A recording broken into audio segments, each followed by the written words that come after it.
Sir हमारे यहाँ तो ऐसा भी होता है कि एक कांस्टेबल की बाइक चोरी हो जाए तो वो कहता है कि ऐसी की तैसी मैं कांस्टेबल हूँ। आपकी गाड़ी चोरी हुई और आप कुछ ना कर सके, आप साबिक आईजी थे, तो ये क्या बात हुई? मुझे ज्यादा फिक्र इसलिए भी नहीं था, बैंक की गाड़ी थी।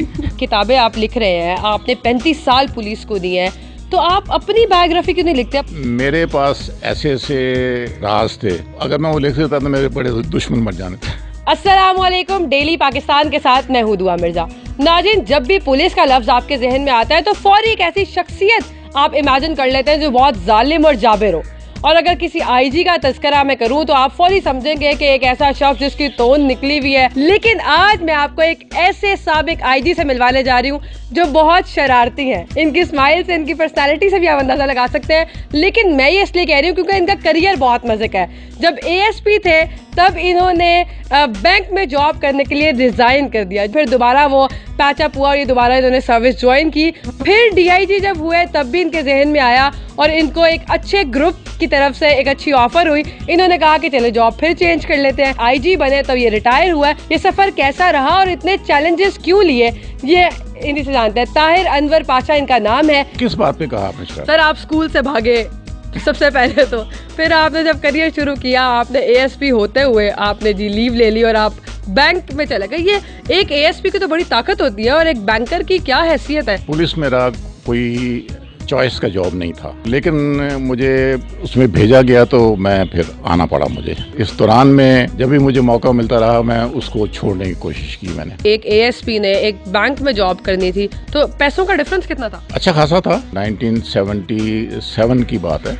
उस वक्त 900 रुपये तनख्वाह होती थी एएसपी की, और बैंक से जो मुझे ऑफर हुई थी वो 4000 रुपीज की थी। 900 रुपए से 4000 रुपए बैंक दे रहा था। उसके बाद जब आप डीआईजी रैंक पर थे तब आपने भी एक दफा अटेम्प्ट की कि मैं छोड़ देता हूँ। निशात ग्रुप को शायद आपने ज्वाइन करना था, तो वो कितने पैसों की ऑफर थी? लाख्स में थी, जबकि उस वक्त हमारी तनख्वाह जो होती थी 25,000 रुपये होती थी एज डीआईजी। मैं तो समझती हूँ कि जो पुलिस वाले होते हैं वो इतने लिटरेरी नहीं होते।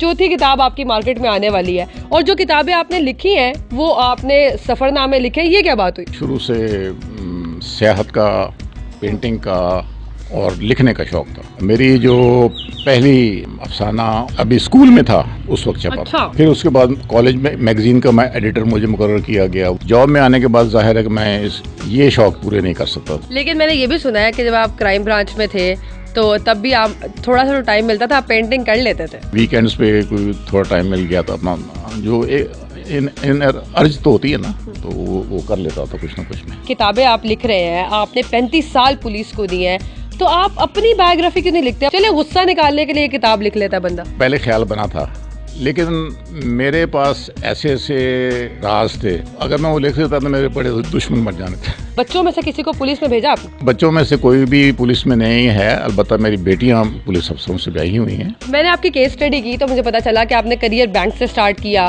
फिर पुलिस में चले गए, दरमियान में भी आपने कोशिश की कि राह फरार मिल जाए। उसके बाद रिटायरमेंट के बाद फिर आप जरा ही तरक्याती बैंक में चले गए। तो बैंकिंग से इतना लगाव क्यों है आपको? मैं समझता था कि वो वहाँ मैं अपने एक्सपर्टीज ज़्यादा दिखा सकता हूँ, तो इसलिए बार बार हुचके लगाए मैं। सर हमारे यहाँ तो ऐसा भी होता है कि एक कांस्टेबल की बाइक चोरी हो जाए तो वो कहता है कि ऐसी की तैसी मैं कांस्टेबल हूँ। आपकी गाड़ी चोरी हुई और आप कुछ ना कर सके, आप साबिक आईजी थे, तो ये क्या बात हुई? इस्लामाबाद में था तो वहाँ से चोरी हुई थी। मुझे ज़्यादा फिक्र इसलिए भी नहीं था, बैंक की गाड़ी थी। फ़ायदा भी हो गया उल्टा कि वो पुराना मॉडल था, मुझे नया मॉडल मिल गया। अच्छा, गाड़ी चोरी होने का फ़ायदा हुआ। मुझे फ़ायदा हो गया। ये बड़ा इंटरेस्टिंग एक इनका वाक़या ये है, जब ये इंस्पेक्टर जनरल थे तब इन्होंने ये सोचा कि मुझे मुसव्वरी अब बाकायदा सीखनी चाहिए, तो डायरेक्टर अलहमरा के पास खुद गए और उनको कहा कि मुझे शागिर्दी में ले ले। तो एक आईजी खुद कह रहा है कि मैंने पेंटिंग सीखनी है। मतलब ये अच्छी बात नहीं है, ये बुरी बात है। नहीं, आप उनको कहते हैं जी 2 कांस्टेबल भेजते, बुला के लाए, मुझे सिखाएं ऑफिस में। देखें, आर्टिस्ट की एक इज्जत है, एक मुकाम है। जब तक खुद चल के ना जाओ किसी के पास, वो उस्ताद नहीं बन सकता। शागिर्द बन के गया था उनके पास। और जुल्फी साहब ने आपको बाकायदा ये कहा था कि पहले अपना सामान लाए, मैं देखूंगा, चेक करूंगा, फिर सिखाऊंगा। ऐसे ही हुआ था? ऐसे ही हुआ था, और फिर मैं लेके गया था। फिर उन्होंने कहा कि हाँ आप सीख सकते हैं। पेंटिंग तो सर काम ही उन लोगों का है जो कि तखय्युल की दुनिया में रहते हैं। यहाँ पे being a police officer you have to be always very alert, very active. मुजरिम, जुर्म, कत्ल, वारदात, सब कुछ। तो इसके दौरान में पेंटिंग पे क्या आप वैसी बनाते हैं? उसी को तो मैं अपने पे तारीफ नहीं करना चाहता। मर्डर अगर तारीफ हो गया तो फिर तो बाकी पेंटिंग्स में नहीं, नजर आएगा। फिर ये सवाल मुझे लगता है आपकी गैलरी में जाके देखना चाहिए जो आपने घर में बनाई हुई है। लेट्स मूव देयर, पहले देखते हैं कि कहीं ये कत्लो गारत तो नहीं बनाते।